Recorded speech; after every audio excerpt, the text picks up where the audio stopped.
You're listening to the Telltale Channel. Don't forget to check me out on all social media: Patreon, Twitter, Teespring, and Etsy. All links can be found in the description or on my website, telltaleatheist.com.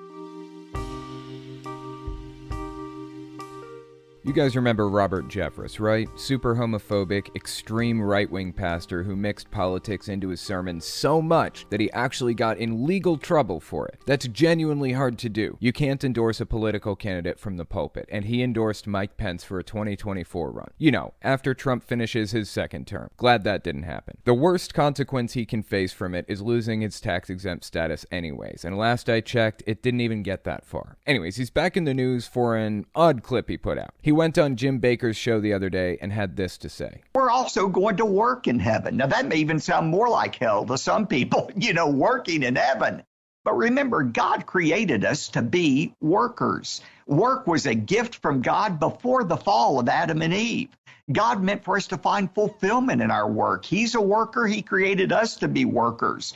But in heaven, the new heaven and the new earth, all of the things that drain the joy out of our work, bodies that grow tired, strained relationships, government regulations, all those things will be removed, and we're going to enjoy work like God intended us to enjoy. Fascinating. So we'll be working in heaven. I wonder where he got that idea. If we're actually taking the story seriously, which I don't see why we should, but if we are, Adam and Eve's only job was to name the animals, right? They just sat around all day eating fruit and hanging out with the animals. What was their job? Different denominations have different views of heaven. That's because the Bible says almost nothing about what heaven is like, and hell isn't even in the Bible. References to it were added centuries later, and our modern view of hell is largely formed out by the book Divine Comedy, written by Dante, in a chapter titled Inferno. The chapter itself is commonly referred to as Dante's Inferno. That's where we got our modern perspective on hell, not from the Bible. So everything Jeffress said in here is completely fabricated, made up. I always got the impression heaven would be different for everybody. Whatever would make you happy, that's what heaven would be. Presbyterians believe that heaven is where you merge with God. You cease being you and become one with him. Jehovah's Witnesses believe only 144,000 people go to heaven to rule as kings and priests alongside Jesus. They view it as a physical location in the clouds where they can look down on and judge us. Don't even get me started on the Mormon viewpoint. The point is, when there's a lot of denominational deviation like this, it means the Bible's probably really vague on that subject, and people should refrain from making shit up. But you know Robert Jeffress, that's his specialty.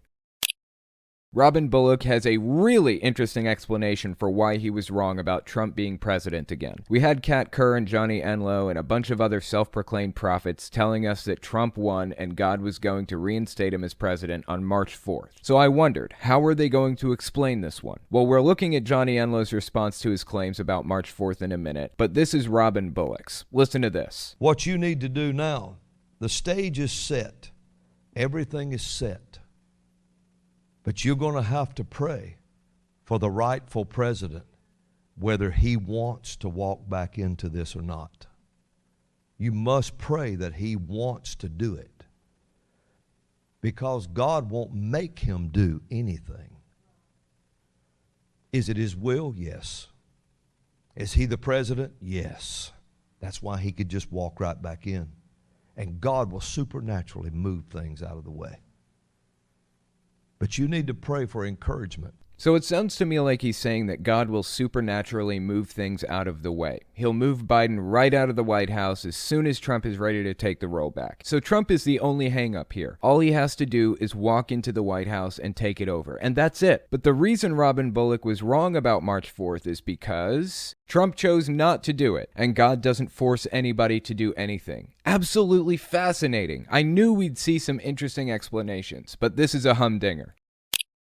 You guys remember Johnny Enlow, right? He's one of the prophets who claimed Trump would be re-inaugurated on March 4th to take over in place of Biden. He said Trump was chosen by God to be president. He even went as far as to say that God usually lets us vote for president, but this time around he isn't letting us pick. He's picking the president for us, and the guy he picked was Trump. And the Lord, it was like, he's like, I'm really not interested in your all's vote this time. I'm doing it. I usually give you all that option. This time I'm not. This is a rescue operation from heaven.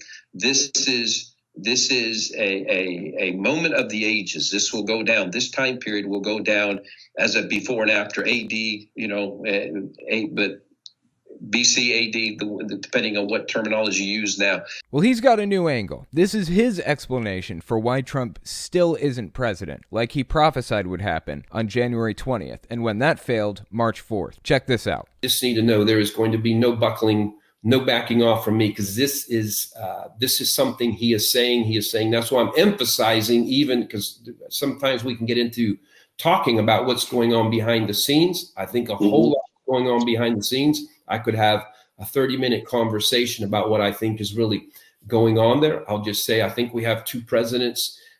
Essentially, one's over the corporation, one's over the republic. One has the essential machinery of the economy and the essential machinery of the military, and one has things to do with other things. That you can say what's left, a little niche there.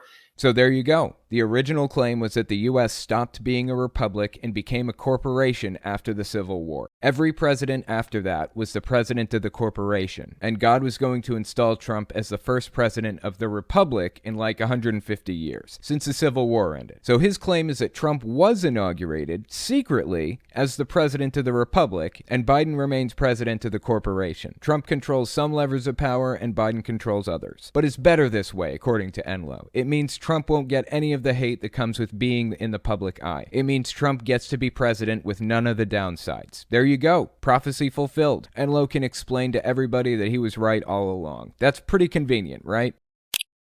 Pat Robertson is an interesting character. He started out saying that Trump was absolutely going to win, and God would come in and save us from the socialism of AOC and Bernie Sanders. After the election, he had a complete meltdown on air, making all the same claims we've heard from the far right since the election ended. Then he came out and said, you know what? Trump lost. He has to accept it. He was even a little critical of Trump, surprisingly. But now he's decided it's a good time to start leveling baseless attacks at Biden. Of course. Listen to this. Without question, he is intellectually impaired. He's got senile dementia, and we have him as our president. So you ask yourself, who's running the show? Intellectually impaired. Fascinating. This coming from Pat Robertson. This is the exact same accusation that was leveled at Trump, except there was actual hard evidence to back it up in that case. Psychologists coming out and explaining what they saw happening to Trump's brain in his public addresses. Things like mispronouncing words regularly, having really slow days, being zippier and sharper in the mornings and slower at night, that kind of thing. There is currently no evidence to suggest that Biden suffers from Alzheimer's or dementia or any of that in any form. And that rule about not diagnosing people from their public addresses, that's called the Goldwater rule. And it isn't an ethics violation. It was made up by politicians to defend their extreme right conservative candidate Barry Goldwater. It isn't a part of psychology. Psychologists are perfectly free to point out red flags they see from politicians and still be within ethical bounds. But why should I take the word of a religious extremist like Pat Robertson? If licensed and well-known psychologists express concern over Biden, I'll listen. I haven't heard a word about it so far from the scientific community, unlike with Trump. Only the extreme right religious community. Before we take a look at all that, let's listen to some voicemails. Don't forget, if you want to call in and leave a voicemail, the number is 1-800-701-8573. Hey, this is Owen. If you're comfortable, leave your first name and state at the sound of the tiny truck backing up.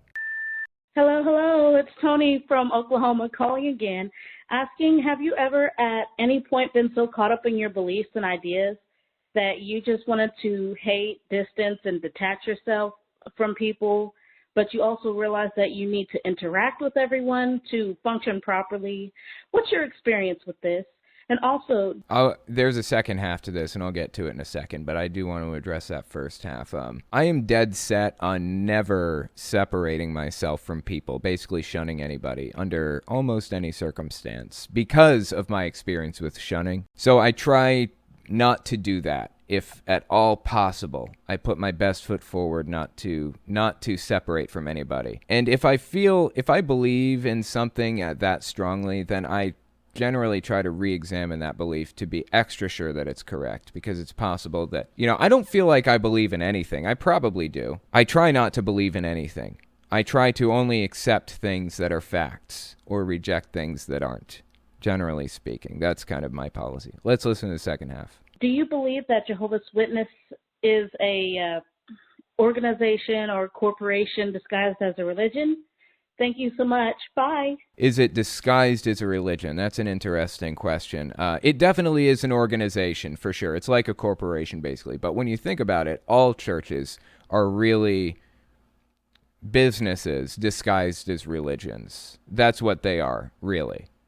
And that's one of the reasons why I have such a problem with churches being tax exempt. To be tax exempt, you're supposed to provide some value to society, some tangible good that you can point to and say, look, I'm helping in some way. But churches, the only value that they claim to provide is the inherent value in the fact that they're Christian. That's it.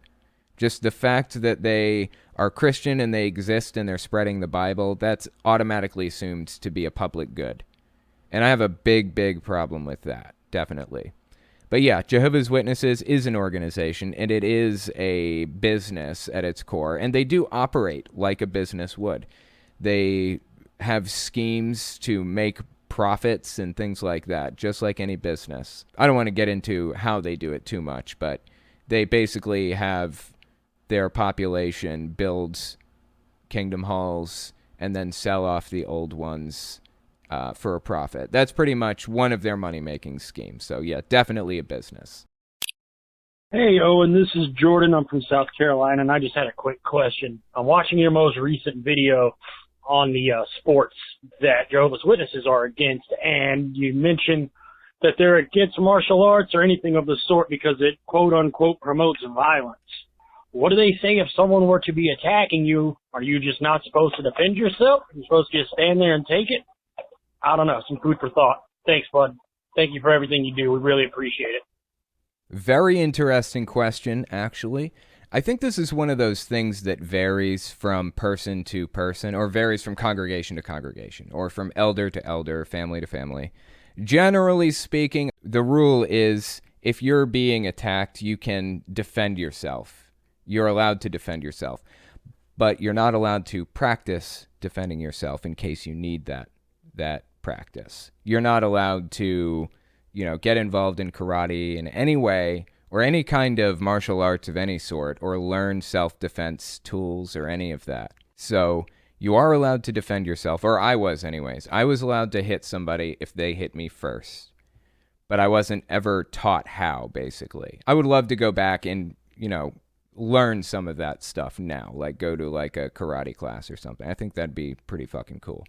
But yeah, that's the general rule. It's kind of a family-to-family thing, but in my family, you were allowed to hit them if they hit you first. Hey, Owen, what's up, buddy? Listen, it's Fat Stein from New Jersey back at you again. Something just occurred to me. You've talked about not only Jehovah's Witnesses, but Mormons and different, branches of Christianity on your podcast, and you've also talked about, even Muslims. One religious sect you've never talked about was the Jews. And I'm wondering, is that because you don't find them, as far as being in a cult? Appreciate the question. Very interesting question. The answer is yes. I do believe that there are Jewish cults out there, without a shadow of a doubt, definitely. Especially in New York City, there are like Hasidic communities and ultra-Orthodox and stuff like that get very, very extreme. And some other groups in Israel that get really, really extreme. But I don't feel like I know enough about the group to criticize it fairly. So I generally steer clear of it. I also generally steer clear of Islam for the same reason. I don't feel equipped enough to talk about it. Though there are absolutely Islamic cults out there, and there are absolutely Jewish cults out there. I generally leave those things to people who know more about how they work and are better versed in that type of subject. That being said, I have covered Judaism and I have covered Jewish cults on the podcast and maybe even on the main channel. I think mostly on the podcast a couple of times. It's been years, but it's on here somewhere in some clips. Next, we're going to talk about Pastor Robin Bullock coming up with a new explanation for why Trump still isn't the president. Give us 30 seconds, and we'll be right back. You're listening to the Telltale Channel. Don't forget to check me out on all social media: Patreon, Twitter, Teespring, and Etsy. All links can be found in the description or on my website, telltaleatheist.com.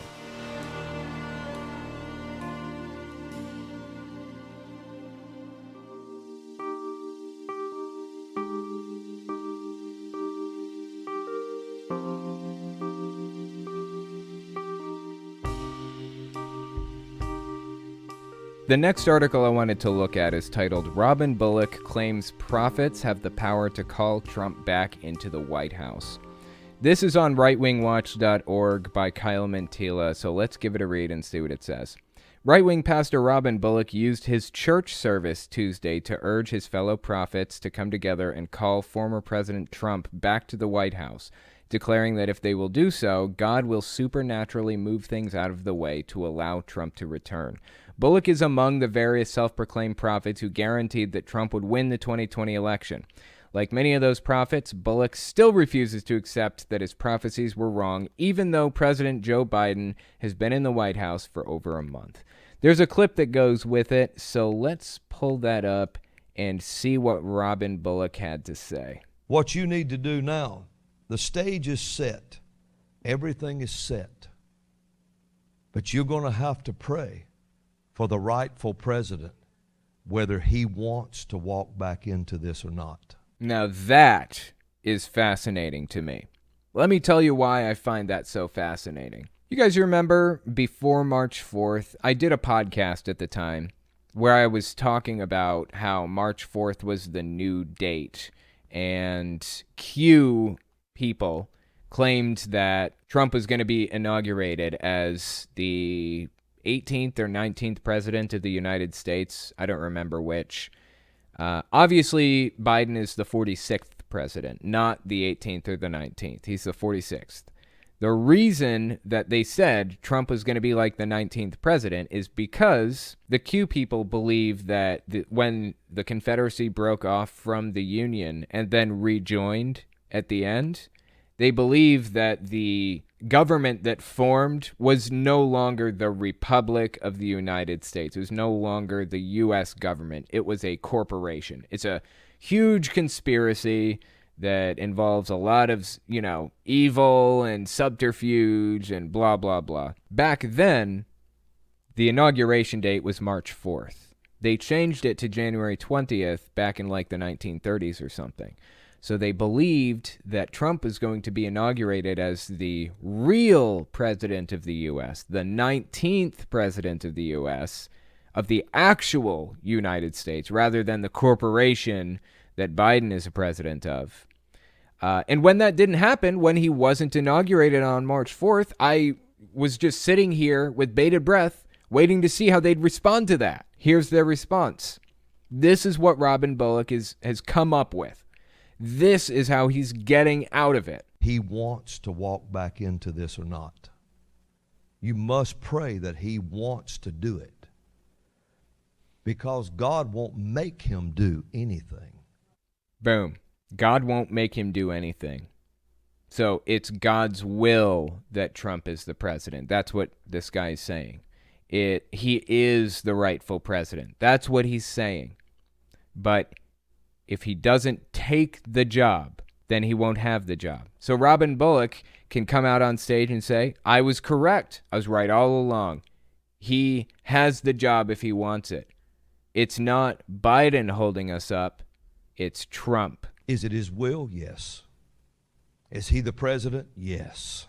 That's why he could just walk right back in. And God will supernaturally move things out of the way. But you need to pray for encouragement. Nobody. This is honestly an ingenious way of addressing this problem. I mean, how the fuck do you answer for prophesying that Trump was going to be president and then he doesn't become president? How do you resolve that? Like, how do you fix that problem that you just created for yourself? What did Kat Kerr do? Doubled and tripled and quadrupled down. I've got clips of Kerr that I'll be talking about in the future, of her saying that there are people being arrested for treason and sedition and all of this other stuff right now because they won't let Trump back in. That is the dumb way. That's the bad way of doing this. This is the smart way, honestly. Come up with an unfalsifiable explanation for why you were wrong. Trump doesn't want to. If he wanted to, he could just walk back into the White House and take it. That's what this guy's saying. It's very genius. Nobody was beat on like that, like our president, for 4 years. Nobody. Nobody's ever been beat like that. Nobody? Not even Jesus?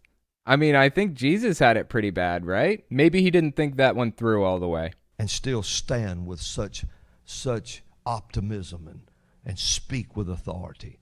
Even now, the rightful president, Donald J. Trump, will hold a rally, and you can tell he's still the president. Dude, is this guy still holding rallies, really? Is Trump still holding rallies? I haven't heard a fucking word about it, and it's been glorious. I haven't had to listen to his voice, like, screeching in my ear about just, all this stupid shit. I don't even need to hear it. I don't even need to look for it or watch it or think about it. Dude is completely fucking irrelevant now, and I love it. All you have to do is listen to him. He's the president. Hallelujah. All you have to do is listen to him. He's the president. They treat Trump like he's the Messiah. Really. They really view him and treat him that way. Honestly. It's almost like he's the new Jesus. I'm not being hyperbolic here. That's how they view him. He's part of their theology in an equally as important role in some of these people's theology. Seriously. That's why they speak of him in such a way. That's why they talk about him like he's Jesus. They make comparisons and stuff. David could have said at any time, I don't want to do this no more. I think I'll just stay in the wilderness. Comparing Trump to David now. I've been chased by Saul long enough. But there had to come a time when David said, I'm going back. And that's what you want to pray. That there will be faith arise, because he is the president. And no matter what happens, he's the president, and he's supposed to walk back in that office. So call him back. Call him back. I'm sorry, man. This just, whether you like it or not, he's not the president. That's just what it is. If he trespasses on White House property, he'll be arrested. I would love to see it. Please, by all means, Trump, do it. He knows exactly what would happen. Trump knows what would happen if he trespassed on White House property. And that's why he doesn't dare. Call him back. Once he knows, the prophets are calling. He knows this is bullshit. He's spoken disparagingly of evangelical pastors and so-called prophets before. He knows this is bullshit just as much as anybody else. He'll come. Hallelujah. But he does, on the other hand, desperately want their support.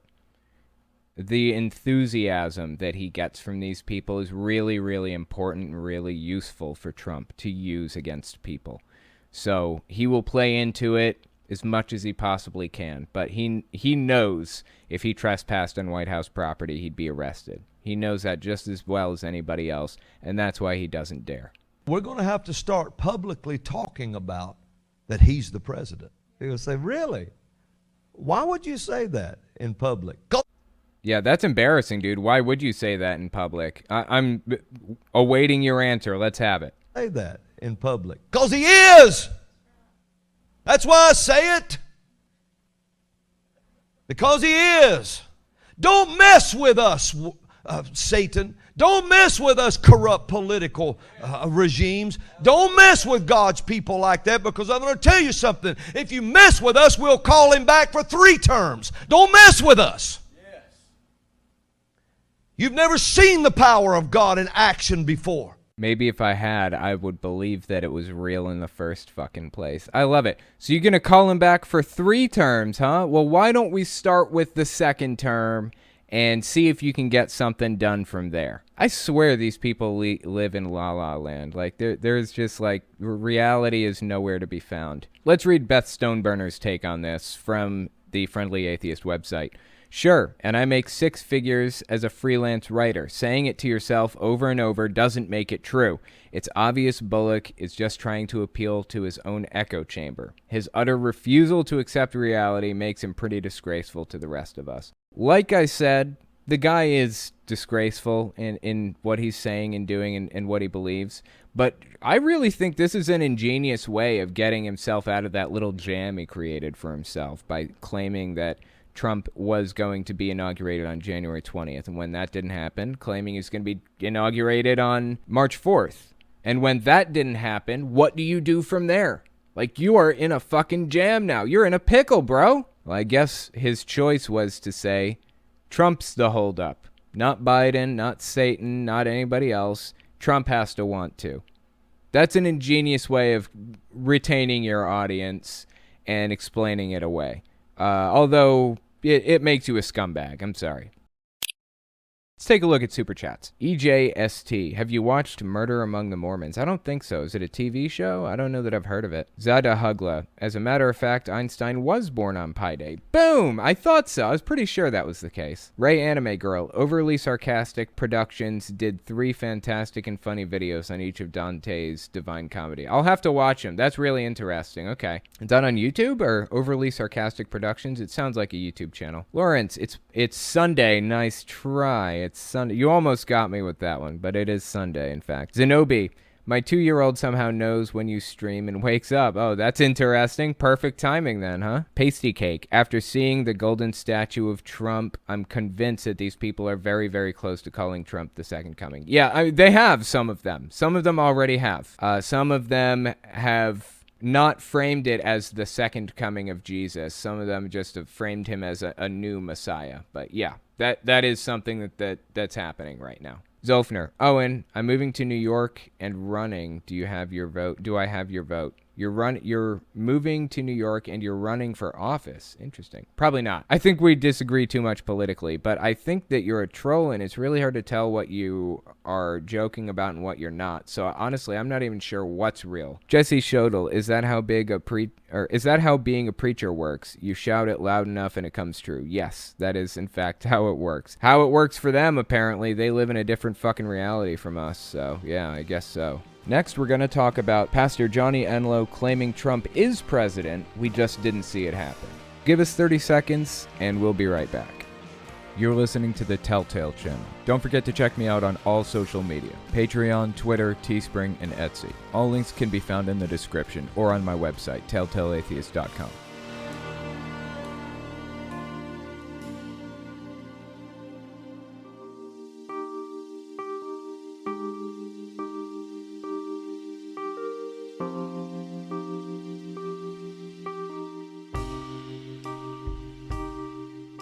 The next article I wanted to look at is titled, Johnny Enlow Insists Trump Has Been Secretly Ruling and Reigning as the True President. So a while back, I talked about the fact that March 4th was an extremely important day in evangelical theology. Q people believe that when the Union and the Confederacy rejoined, it formed into a corporation.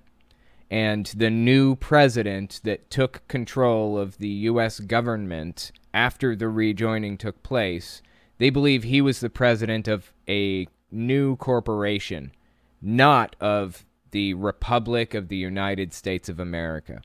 They're drawing this distinction between the corporation and the actual U.S. government. So the idea is these people believed that Trump was going to be re-inaugurated as like the 19th president of the U.S., rather than the 45th president, which is what he was. He was the 45th one.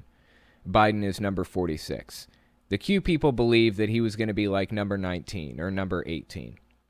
And they believed that he was going to be inaugurated again as number like 18 or whatever on March 4th, because back when the Civil War was raging and the new corporation formed, quote-unquote, according to them, Inauguration Day was March 4th. It didn't change to January 20th until, like, the 1930s. So all of these pastors, Johnny Enlow, Kat Kerr, Jeff Jansen, Robin Bullock, and a bunch of others, they all believed and claimed outright, publicly, that Trump would be re-inaugurated as the, like, 18th president or whatever of the United States on March 4th. They came out and said that.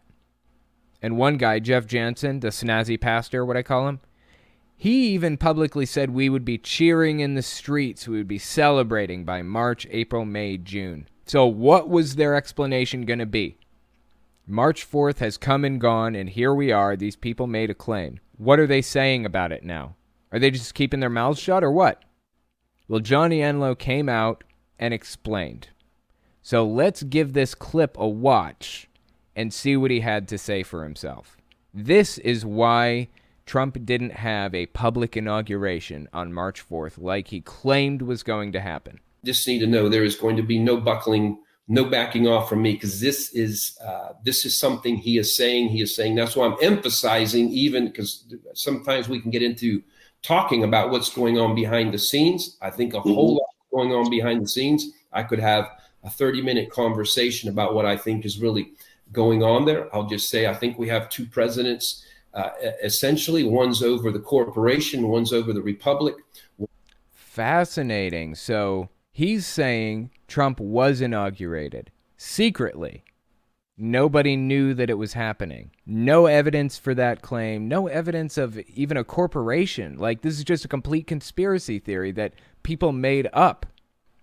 But he's still sitting here parroting this and doubling and tripling down. He can't let this go. Do you know why this guy can't let it go? Because back in October, before the election actually took place, I think it was in October, somewhere in there, he actually said Trump is going to be president for a second term. God told me he was. He didn't just say, I think that this is going to happen. He specifically said, God told me that. Listen to this clip. And the Lord, it was like, I'm really not interested in your all's vote this time. I'm doing it. I usually give you all that option. This time I'm not. This is a rescue operation from heaven.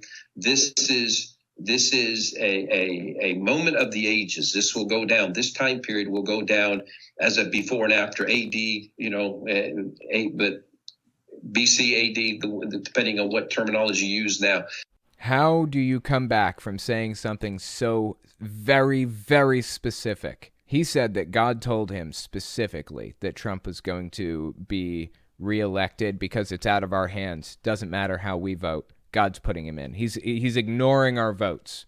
Official dictator territory now is basically what Johnny Enlow is saying. So how did he explain it? His explanation was Trump was secretly inaugurated. That's pretty fucking convenient, if you ask me. One's over the corporation, one's over the republic. One has the essential machinery of the economy and the essential machinery of the military, and one has things to do with other things. Okay, so one is over the corporation, one is over the republic. So obviously the claim is that Trump is over the republic and Biden is over the corporation. Which one has control of the economy and the military, I'm wondering? He said the other one has control over other things, but wasn't very specific about it. I'm wondering which one has which responsibilities. Has things to do with other things. You can say what's left, a little niche there. What's left? A little niche there, okay. And there's a moment of quick confrontation coming where it's going to require that things go back fully, visibly in the order that the Lord has said. Please, man, don't do that. Why is he doing this to himself? He could have just said, Trump is secretly the president of the republic, and then just walked away from it. He could have just fucking walked away, been like, yeah, my prophecy came true. Trump is the president in secret, and yeah, I'm done with this now. Could have just fucking walked away, but he wants to dig himself deeper. Why? Why does he keep digging himself a hole? And that is President Trump will be there. Again, he is. We'll find out. He's been ruling and reigning and, again, accomplishing things that he could not accomplish even if he was in the full role of standing in the presidential seat because of the attacks he would be getting. It's really saving him. There's a kind of a strategic wisdom to do. Oh, this is better. Okay, this is better than being the president because you're not in the public eye, so you can do a whole bunch of shit that you couldn't do because you were in the public eye. That makes sense. That checks out. All you can while they have to shoot at somebody else. How does he live with himself? Why does he continue to make absurd prediction after absurd prediction? Is he ever going to stop? Trump is part of this guy's theology. Like literally second coming level shit. is who Trump is in this guy's belief system. He believes that Trump plays such a major role in God's plan in the world that he's going to be a hinge of the ages, quote unquote. God chose him specifically to save us from things that we don't know we need to be saved from yet, quote unquote. Direct quote from this guy. It does not get more delusional than this. And this guy is not a nobody either. He holds a lot of sway and is well known and is the leader of a massive megachurch. He is not a nobody. This is a quote from the video we just watched. I think a whole lot is going on behind the scenes. I think we have two presidents. We'll find out he's been ruling and reigning and accomplishing things that he could not accomplish even if he was in the full role of standing in the presidential seat because of the attacks he would be getting. This is Beth Stoneburner speaking. There are not two presidents, just as there are not two realities existing at the same time. There's Earth 1, where Joe Biden won the election fairly, and there's whatever planet Enlo is on, where Trump is the eternal leader and Democrats are all spawns of Satan. Plus, we know Trump isn't president because Congress just passed a major COVID relief bill that benefits middle and lower income brackets. Trump would never do something so beneficial. Not on purpose, anyway. That's a good point. These people are seriously like in a delusional state right now. And they are massive thought leaders in the evangelical movement. The evangelical movement, I'm estimating, is between 70 and 80 million people. That's a fucking big number. And QAnon is like 22 million. That's huge. This is a problem that's going to have to be addressed eventually. Like, we're not going to be able to just kind of sweep this under the rug. We can't kick this can down the road. We have to cut down on the misinformation spreading like wildfire. Let's take a look at Super Chats. Jesse Shodel, is that how being a preacher works? You shout it loud enough and it comes true? Yes. Blue Phoenix, I saw a painting of Trump on a cross. It was disturbing. The monies is for the meows nummies. Awesome. I will feed the cats for sure. I appreciate that very much. We'll do that after the next story that I'm covering. And yeah, it is fucking disturbing. There are a lot of pictures of that kind of shit. There are also him depicted as like a holy person, like in stained glass, like in the glass of a church or whatever, that kind of thing. It's very, very disturbing. Very disturbing. Dan Yeager, I showed a coworker the golden Trump and he claims that no one is worshiping it, so it doesn't count as a false idol. Also, I can't wait to see the kitties. Oh, that's hilarious, isn't it? That no one is worshiping it, so it doesn't count as a false idol. First of all, bullshit. They are. They are worshiping this thing. Like, they worship Trump. It's a golden idol to somebody who they view as the second coming of Jesus, essentially, or the new Messiah. He plays a massive role in God's plan. I wouldn't be surprised to hear that somebody said that Trump is God's son. No joke. Like, they take this shit very, very seriously. And if I remember correctly, didn't the Jews get in a lot of trouble for worshiping a golden statue? And that statue was supposed to represent God, as far as I can remember. So God doesn't take that shit lightly.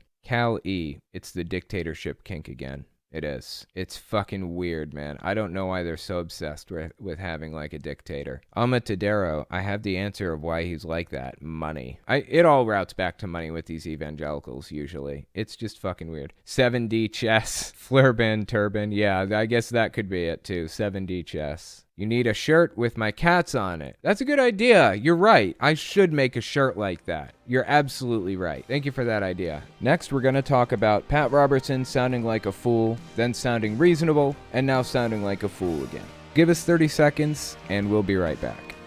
You're listening to the Telltale Channel. Don't forget to check me out on all social media. Patreon, Twitter, Teespring, and Etsy. All links can be found in the description or on my website, telltaleatheist.com.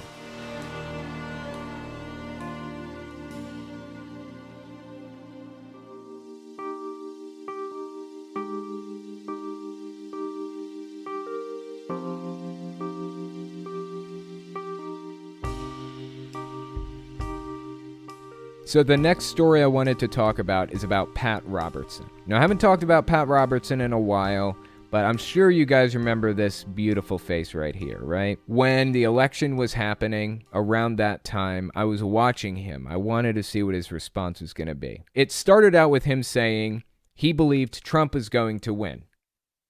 And then it led to him having a complete fucking meltdown on air. Just lost his shit about everything wrong with the election.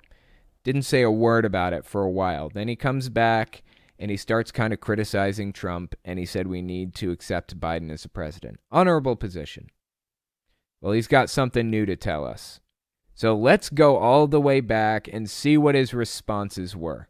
This is the original video I mentioned. In the name of Jesus, I bind the spirit of delusion that's come across our land. We will not surrender our nation. We will not give up this great country.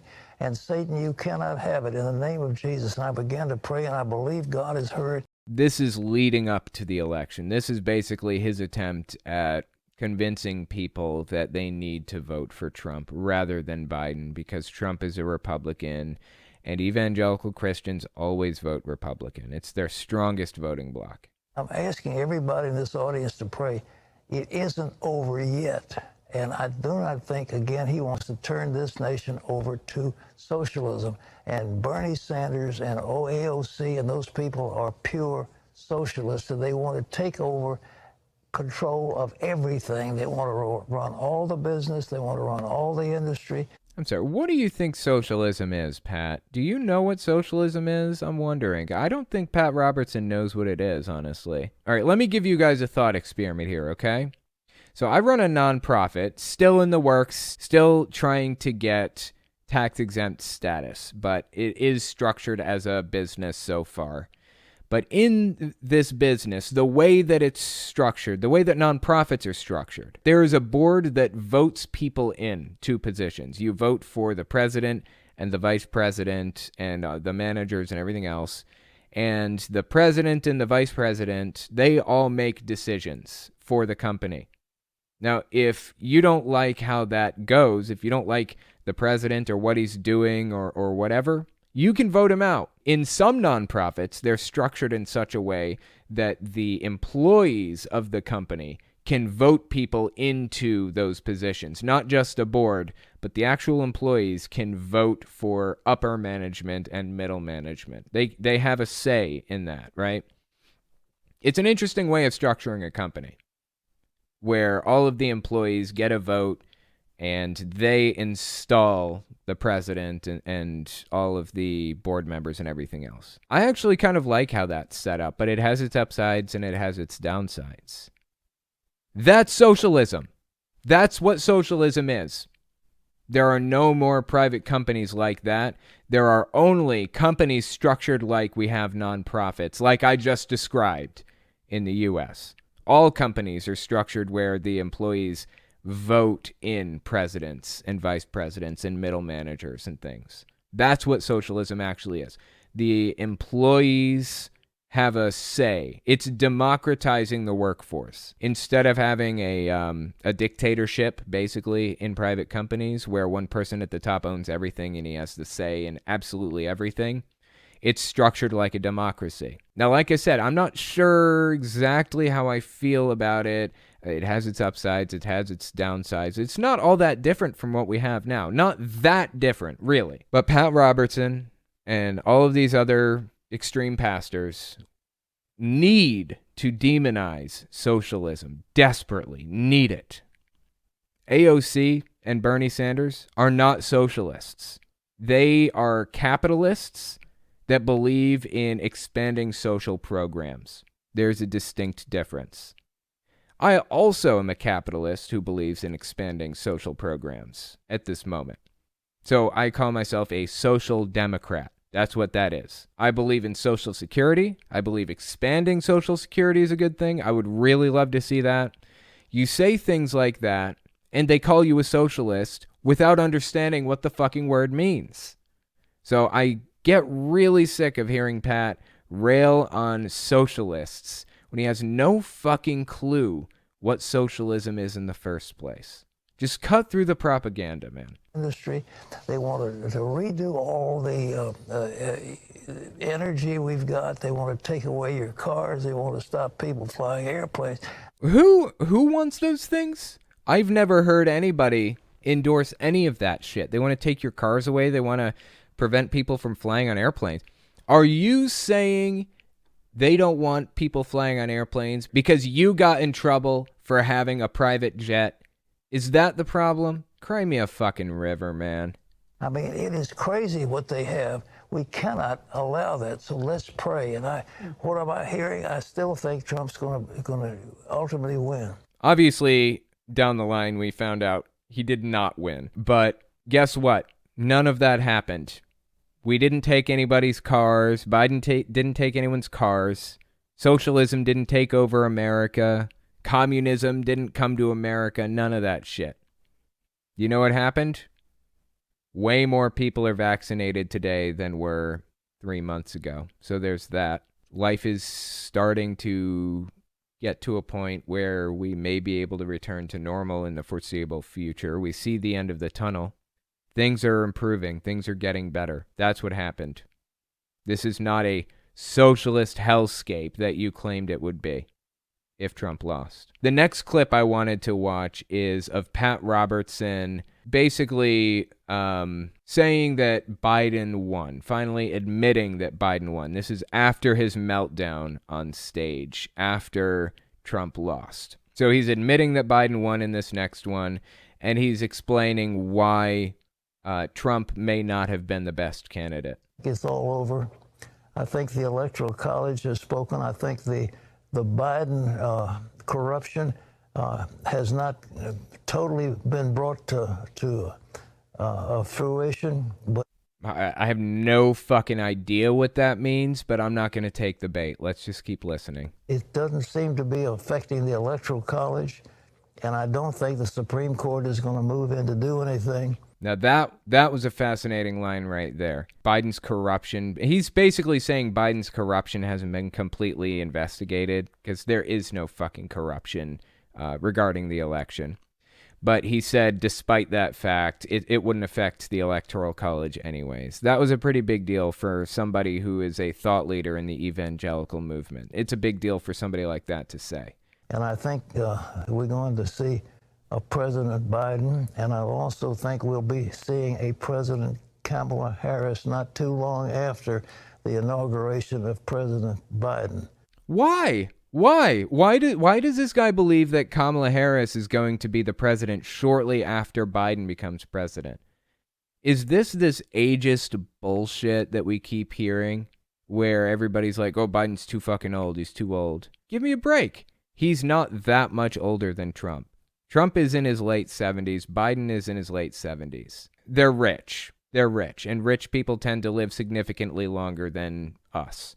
So I would venture to guess both of them have a solid 20 years ahead of them, honestly. I'd say they both do. George H.W. Bush lived to be like 98 or something, didn't he? But look who's fucking talking.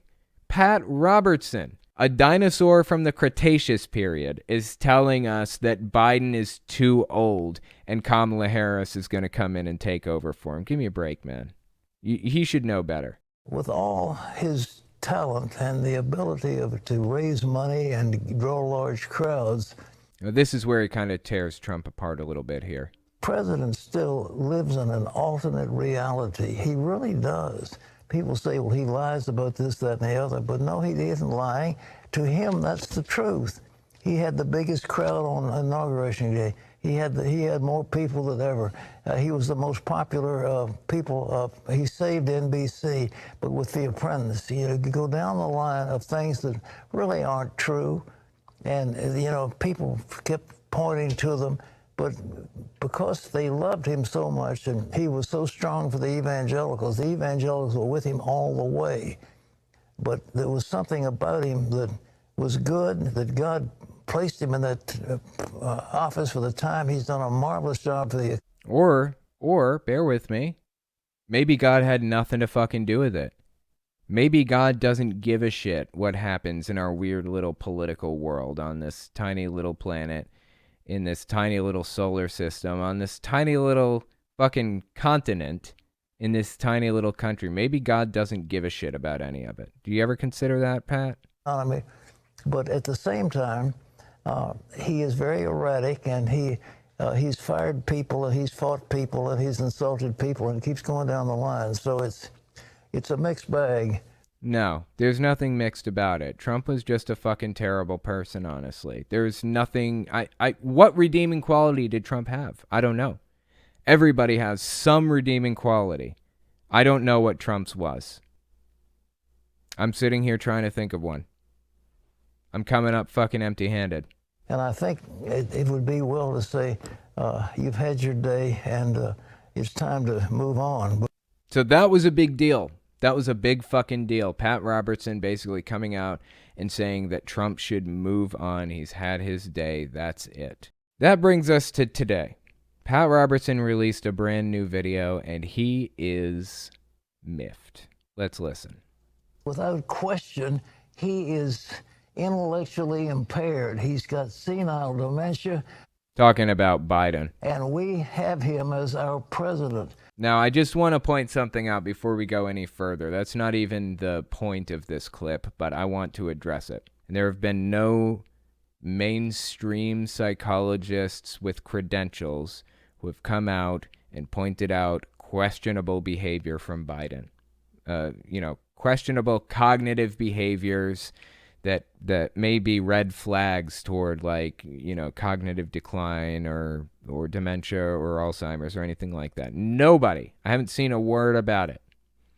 That being said, if a mainstream group of psychologists comes out and submits a letter saying, we have these concerns or whatever, I will listen. I will listen to the scientists and I'll listen to the science.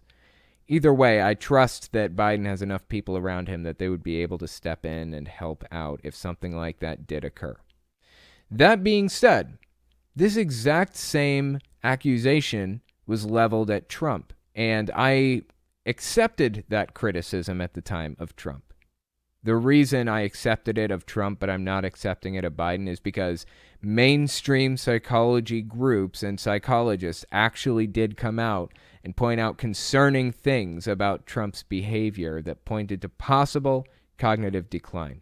Being more zippy and sharp in the mornings and being slower at night, dragging your words out, not being able to pronounce things correctly, like saying United States of America instead of United States of America, sometimes saying things correctly and sometimes not. There were a lot of weird questions that point to things, and psychologists recognized that. Now, I haven't heard any psychologist come out and recognize things like that in Biden's case, but if that happens, I will listen. There's this thing called the Goldwater rule that I didn't actually know about until not long ago. The Goldwater rule says you're not supposed to diagnose anybody unless they're your patient. That's a piece of propaganda created by, I believe, Barry Goldwater's team.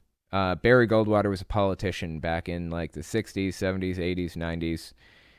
Complete scumbag, in my opinion, as a politician. And people were kind of doing the same thing back then, like questioning his cognitive abilities and things like that. So his PR team came out and said psychologists shouldn't diagnose anybody unless they're patient sitting in front of them. That's not an ethics rule in psychology. I don't buy it. I think we can identify red flags from afar. Unless Trump is playing some big act that he wants us to believe that he's in cognitive decline, I don't see a problem with it. Anyway, let's keep listening to Pat Robertson. So you ask yourself, who's running the show? Now, I want to show you a scripture from the book of Isaiah, as I think is important. As for my people, children are their oppressors, and women rule over them. Now, let's start with children are your oppressors. Now, the reason that Pat pulled out this verse is because he's portraying something that God doesn't like, basically. He doesn't like it when children are oppressors or when women rule over them. Another scripture he could have picked is, I believe, 2 Timothy 2:12. It's either 1 Timothy or 2 Timothy 2:12. It says something like, you should not suffer a woman to teach. It's the verse that led to millennia of oppression of women. And Pat's busting out one of those verses because, get ready for it, there is an overarching point to what he has to say here. And women rule over them. Now, let's start with children of your oppressors. Who's trying to have the negative impact on our nation? Who has led these riots? Well, mostly they're kids. They're teenagers and young men and women. Any evidence for that there, old buckaroo? I haven't seen a lick of evidence to imply that teenagers are running any kind of, like, riots. What the fuck is he even talking about? The most recent riot I know of was the January 6th one, and I didn't see any teenagers in there. I just saw grown men wearing Trump hats and carrying flagpoles around to hit people with them. That's what I saw. What teenagers are we even talking about here? Look at his angry face. He's so mad. That are causing the problem. Children are your oppressors. Now, who is in charge? This seems like a stretch to me, honestly. He's just trying to make this fit the best he possibly can. And it's not fitting. It's like trying to stick a square peg in a round hole. Are your oppressors. Now, who is in charge? There are two women who are in charge. One in charge of the White House is Kamala Harris. Why does he say that? I don't understand. Kamala Harris is not in charge of the White House. Joe Biden is. Kamala Harris hasn't even been in the spotlight this entire time. She's done almost no work in front of the public. Like, I don't even know what the fucking vice president does all day. Do they just sit there, and I mean, outside of task forces, I guess, do they just sit there all day and wait in case the president dies so that they can, like, step in and take control? Biden is in control. Biden is the president. Biden holds press briefings and talks to people and pushes out policies and plans and signs executive orders and the whole 9 yards. Kamala Harris has nothing to do with that shit. Kamala Harris is not in charge. The one in charge of the Congress is Nancy Pelosi. They are the... That one's true. Pelosi is in charge of Congress. She's the Speaker of the House, I believe. And that's not all of Congress. That's just the House of Representatives. Two men are in charge of the Senate, which is at least equally as powerful as the House, if not more powerful than the House in some ways. And Chuck Schumer and Mitch McConnell are jointly in control of the Senate at this immediate moment. So he's trying to make puzzle pieces fit that just don't fucking fit. Ones that are running this government right now, exactly what the Bible said. This guy desperately needs to be oppressed. He needs it. And it's an embarrassment. He will go to any lengths to make people feel like they are the victim of oppression. Oh, kitty. Women are holding them under their thumb because they hate God. He needs people to feel that way. And sadly, it works. Let's take a look at Super Chats. Bud123, Kamala Harris is VP and has a vote in the Senate to break a tie. That's true. You're right. That is very true. That's a function that the vice president has. But that one is almost never used. It's extremely rare that we have like a tied Senate. Chris McDaniel, one of the things that the vice president does is she's president of the Senate. When there's a tie, that's true. That's true, but that is almost never used. This one administration gets to use that. Very uncommon, though. Blue Phoenix, Pat is 90. He has no room to talk. That's a good point. He's sitting here slandering Biden, claiming he has dementia and stuff with zero evidence at all, just to make it work in his favor. It's honestly disgusting. Bud123, after 50 days as president, Biden still hasn't given a news conference. Critics and allies wonder why. Washington Post. Maybe not a news conference, but he is holding, like, press briefings, just like Trump did. I know that he's not, like, obsessed with being right in the middle of the fucking public spotlight, but who cares, honestly? I really do not get why that matters at all. Why does that matter? He has a press secretary who does press releases. I'm more than happy with that. Alma Tadero, Pat Robertson saw the Big Bang Live, right? That's funny. Pat Robertson, surprisingly, though he is a disgusting fucking homophobe and just a horrible person all the way around, surprisingly, he actually accepts evolution as the fact that it is. He's one of the few who does. Pixel Diamonds, how can anyone believe this stuff? This refusal to do basic research is bewildering. I know, it is. It's fucking absurd. Color Borger, what pic you used for the t-shirt that have your cat? Not sure. Maybe I'll take a custom picture. I have a green screen back there. I can put Miki on it. But she's honestly scared shitless of the green screen. She is very afraid of it. I just pull it out and I open it. It's like a rolling one, you know? And she fucking loses it. She just runs up the stairs, doesn't want any part of that. Doesn't know what it is, doesn't want to know. Just wants to get the fuck out. Pretty funny, actually. What are the cats' names? The orange one is Miki, and the Siamese, the Applehead Siamese over there, that's Cashmere. Miki is my girlfriend's cat, and Cashmere is my cat. Cashmere's a dick. Let's see. Zulfner, don't thank the mods. I hate them all. Thank you, mods. I appreciate the work. Colder Fash, this is unrelated, but what do you think about the super straight movement? I think it's fucking ridiculous. Like, generally speaking, sexual orientations are used to describe who you're attracted to. If you say you're gay, it means you date men. If you're lesbian, it means you date women. If you're a woman, and if you're a man, respectively. It's used to describe who you're attracted to. Why would you come up with a term to describe people you're not attracted to? Like, are you sitting there listing people out that you don't want to sleep with? No Jews, no blacks, no gays. Why are you sitting there doing that? The only goal is to hurt people. Like, what's the end game to telling people publicly who you don't want to be with? What's the goal? There is no other explanation but you want to hurt people. That's all I can come up with. Like, you're not attracted to trans people, fine. Don't be attracted to trans people, whatever. I can't control your sexual preferences, and you can't either. But don't come out and explicitly tell me, I don't like dating Jews. I don't like dating Latinos. I don't like dating trans people. Why? Why does that matter? Why do you want to come out and say it? It's a thinly veiled piece of transphobia.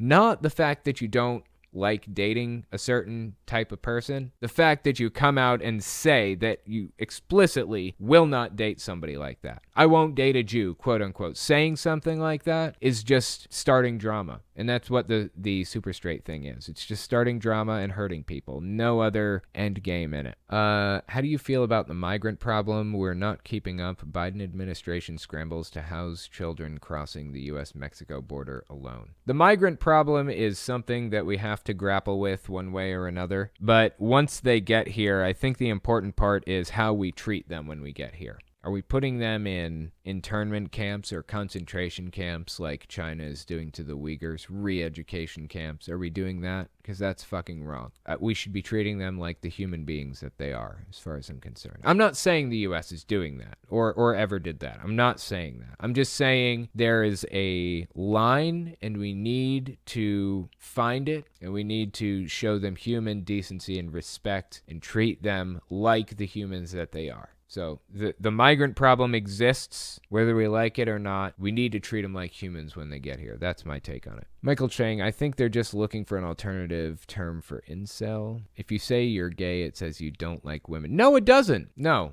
it only says you like men. If you're gay, it means that you are attracted to the same sex.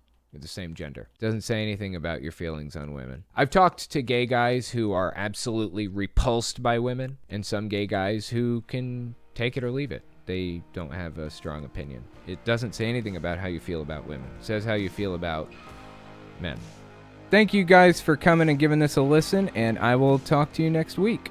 If you like what I do and you want to make sure I can continue to do it, you can support me in a few ways. First, you can support me on Patreon. That's probably the best way. But if you want to get something back for your support, you can check out my Teespring. I sell all kinds of shirts and stickers and stuff on there. Second, you can support me by checking out my Etsy store. I sell 3D printed stands for every system, from the original Nintendo to the Xbox One. And finally, if you want to support me in other ways, you can check me out on my other channels. I have the podcast channel, which is where I talk about whatever's on my mind. Politics, social issues, whatever. You can also find it everywhere podcasts can be found. Or you can check out the videos on my main channel where I focus on destructive cults. As it is with most channels these days, I rely on the support of viewers like you to keep my channel alive, so sharing my work is extremely helpful. Anyways, check me out in all those places if you haven't already. Thanks for listening, guys.